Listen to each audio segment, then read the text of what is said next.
Bienvenue dans l'exposition Femmes, portraits méconnus du musée Labinche. Cette exposition aurait dû ouvrir ses portes le 18 décembre 2020, mais vous pourrez prendre le temps de la voir dès sa réouverture jusqu'au 19 septembre 2021.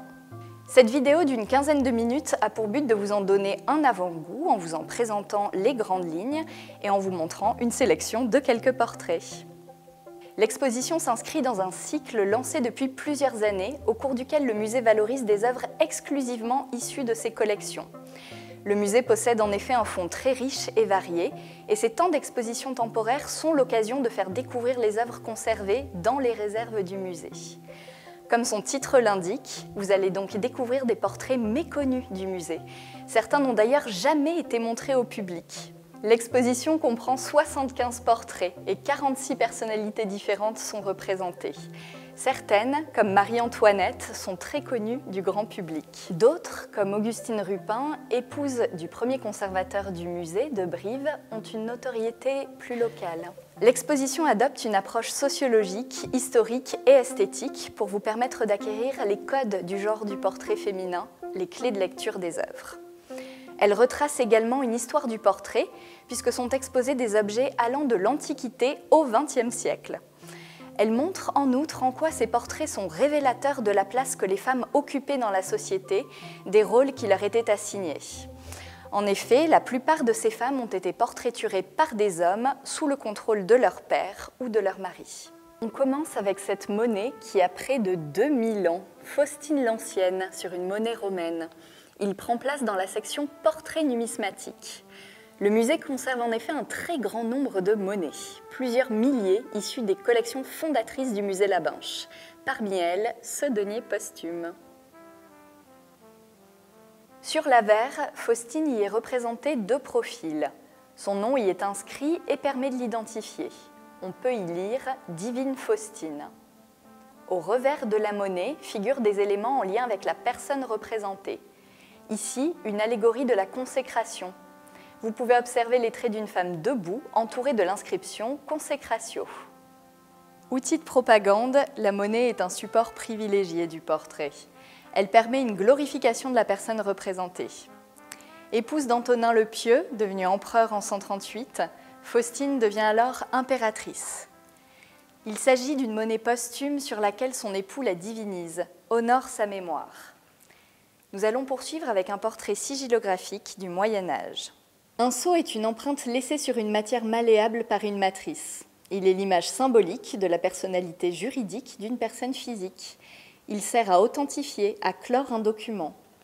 Les sceaux existent depuis l'Antiquité, mais ont été plus fortement utilisés au Moyen-Âge. Ainsi, sur les 50 000 sceaux médiévaux français recensés de nos jours, 35% sont ceux de femmes. Marguerite de Bourgogne, que vous pouvez voir ici, a gouverné la vicomté de Limoges à partir de 1263. Elle a notamment joué un rôle majeur dans le rétablissement et l'affirmation du pouvoir des vicomtes dans la ville de Limoges.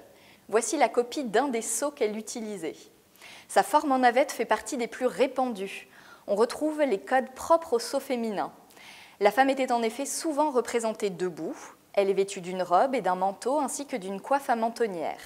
Elle est figurée de face sur un pied-douche et sous une arcade gothique, la main droite posée sur l'attache du manteau, tandis que la main gauche soutient un oiseau. Elle apparaît encadrée de 2 écus. Les armes du duché de Bourgogne sont identifiables sur la droite, tandis que l'autre écu devait représenter les armes de la vicomté de Limoges. Les légendes sur le pourtour reprennent ces titres.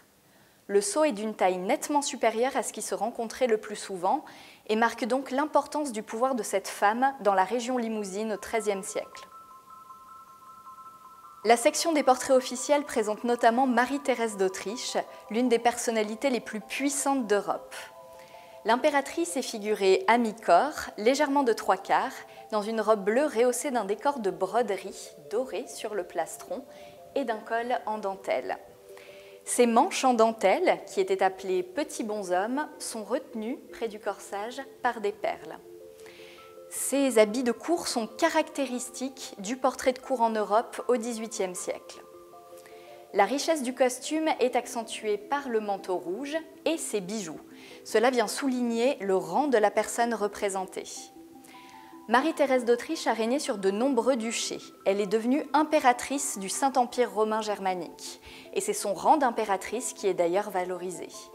Son petit doigt, ici, pointe effectivement la couronne et rappelle ainsi le pouvoir qu'elle exerçait. Dans le portrait d'apparat, tout est signifiant. Sa fille, Marie-Antoinette, est exposée juste à côté d'elle. Il s'agit de la copie d'une œuvre célèbre exposée au château de Versailles, réalisée par l'artiste peintre femme Élisabeth Vigée-Lebrun. Vous pourrez la découvrir plus longuement lors de votre visite de l'exposition. Si le portrait apparaît dans l'Antiquité, il revient sur le devant de la scène au XVe siècle et c'est véritablement au XIXe siècle qu'il se démocratise. La classe bourgeoise est alors en plein essor et les portraits se multiplient au XIXe siècle. Voici un portrait de couple typique du portrait bourgeois que les familles de notables accrochaient dans leur salon. Le portrait participe alors de l'affirmation sociale. Les portraits de couple existent depuis l'Antiquité et celui de Clémence Émilie Hérol a probablement été commandé pour être présenté en pendant à celui de son époux. Maire de Brive dans la seconde moitié du XIXe siècle, notamment lors de l'arrivée du train à Brive en 1860. Cela nous permet d'aborder les spécificités du portrait féminin. Le plus souvent, les femmes sont représentées dignes et douces, soutenant leur mari ou élevant un enfant. Clémence Émilie Hérol se détache ici avec douceur du fond neutre. Un halo lumineux entoure son visage et adoucit ses traits. Elle a un sourire très discret pour ne pas être considérée comme une femme de mauvaise vie. Ce code évoluera au XXe siècle, mais pour l'heure, les dents ne sont pas visibles sur les portraits. Les représentations masculines sont souvent plus énergiques, plus autoritaires. Le sourcil relevé de Barthélemy Hérol contribue notamment à cela. Sa tenue est sobre, ce sont les accessoires sur la tenue de son épouse qui témoignent de l'aisance financière du couple. Le col de dentelle blanche, très délicat, la grande broche camée et les boucles d'oreilles. Le XIXe siècle voit également l'avènement de la photographie. Cette exposition vous permettra de comparer portraits peints et portraits photographiques et vous montrera qu'il faut parfois se méfier de portraits qui peuvent être embellis, modifiés. Cette section présente 3 portraits en femmes de lettres. Les femmes sont ici représentées aux côtés d'un symbole de culture, de savoir, le livre. Près de nous, Julie de Lespinasse tient son index en marque-page dans le livre. Cela nous indique que nous, spectateurs, l'avons surpris dans sa lecture. En 1839, Marie Capelle épouse Charles Lafarge. Ce dernier s'est présenté à elle comme propriétaire du château de Pompadour à Arnac-Pompadour. En réalité, il est massivement endetté et cherche à éviter la faillite par ce mariage avantageux. Sa mort violente, peu après leur mariage, est à l'origine d'un procès retentissant qui va passionner et diviser la population et dont la révision continue à être sollicitée de nos jours. A-t-elle vraiment tué son époux ? Les représentations conservées au musée témoignent des débats houleux autour de l'affaire. Certaines lui attribuent des traits durs, d'autres plus doux, laissant transparaître le sentiment de l'artiste quant à sa culpabilité. La section femmes artistes expose des portraits de femmes, dont cette actrice, Marcelle Prince. Née non loin d'ici, à Vigeois, elle est ici figurée dans une posture originale. Vous pouvez la voir en pied, de profil, sur un fauteuil de style Louis XV. Elle porte une riche tenue en accessoires. Un éventail en plumes d'autruche, bleu pâle, des boucles d'oreilles, un collier et sautoir de perles blanches, des bracelets et des bagues couleur argent, des souliers noirs à petits talons ornés d'une boucle métallique ovale. Le voile noir transparent avec par endroits des appliqués de dentelle bleue. Le rouge à lèvres, fard à joues et ombre à paupières bleues sont plus appuyés que ce qui était alors en vigueur. Toutes ces originalités lui sont autorisées par son statut d'actrice. Les femmes de la famille ont pu servir de modèle aux artistes. Une section leur est consacrée dans cette exposition. De même, vous pourrez découvrir des portraits insolites aux supports rares, inattendus et surprenants.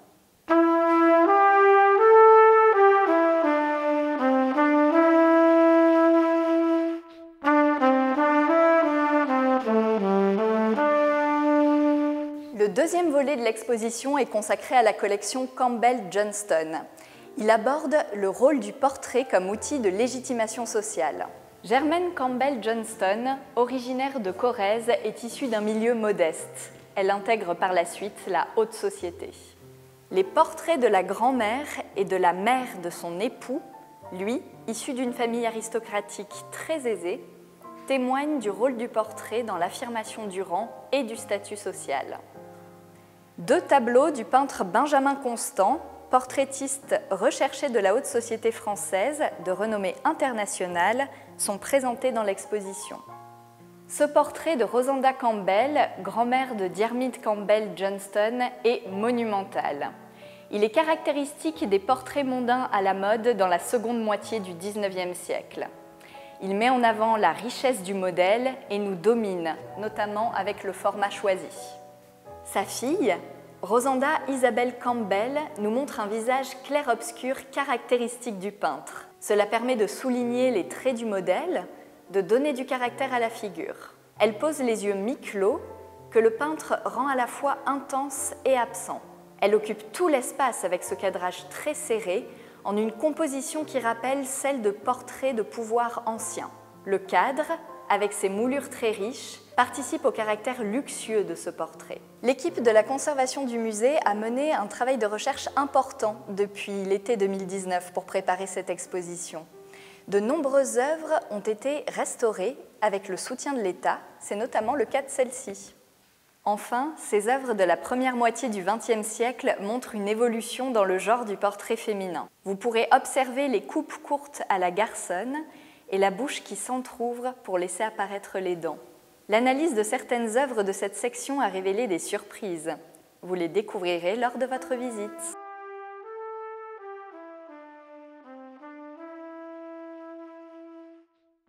Dès la réouverture du musée, nous vous proposerons un rendez-vous lors d'un cycle de 3 conférences d'histoire de l'art pour approfondir ce thème du portrait féminin.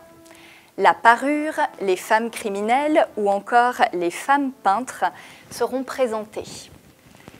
Vous pourrez également revenir en atelier enfants-parents ou dans le cadre d'ateliers individuels au musée. Nous avons vraiment hâte de vous retrouver.